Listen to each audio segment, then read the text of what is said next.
राम राम शेतकरी बंधूंनो, स्वागत आहे तुमचं आपल्या ग्रेट शेतकरी यूट्यूब चॅनलवर। बघा शेतकरी मित्रांनो, आज 28 फेब्रुवारीचे आजचे आपण संपूर्ण महाराष्ट्रामधील कापूस बाजारभाव या व्हिडिओच्या माध्यमातून लाईव्ह स्वरूपात पाहणार आहोत। तत्पूर्वी आपण चॅनलवर नवीन असाल चॅनलला सबस्क्राईब करा, कारण की दररोज बाजारभाव कमी जास्त होत असतात। चला तर आपण या व्हिडिओच्या माध्यमातून सविस्तररित्या बाजारभाव जाणून घेऊया। बघा शेतकरी मित्रांनो, कृषी उत्पन्न बाजार समिती अकोला येथे अवकालेले 1531 क्विंटल, जास्ती दर 8010 रुपये क्विंटल जात आहे लोकल कापूस।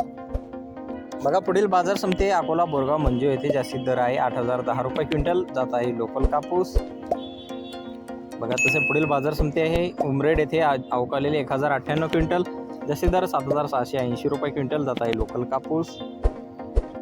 बघा पुढील बाजार समिती देऊळगाव राजा येथे अवकालेले 1400 क्विंटल, जास्तीत दर 7780 रुपये क्विंटल जात आहे लोकल कापूस आणि सर्वसाधारण दर 7600 रुपये क्विंटल।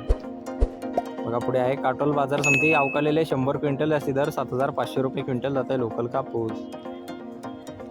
बघा पुढील बाजार समिती आहे सिंधी सेलू येथे जास्तीचा दर आहे 8010 रुपये क्विंटल जात आहे लांब स्टेपल कापूस। बघा तसे हिंगणघाट येथेही अवकालेले 13000 क्विंटल, जास्तीत दर 8010 रुपये क्विंटल, सर्वसाधारण 7860 रुपये क्विंटल जात आहे मध्यम स्टेपल कापूस। बघा पुढे आहे वर्धा बाजार समिती जास्तीचा दर आहे 8010 रुपये क्विंटल, सर्वसाधारण दर 7850 रुपये क्विंटल जात आहे मध्यम स्टेपल कापूस। बघा पुढे आहे फुलगाव बाजार समिती जास्तीत दर 8010 रुपये क्विंटल, सर्वसाधारण दर 7900 रुपये क्विंटल जात आहे मध्यम स्टेपल कापूस।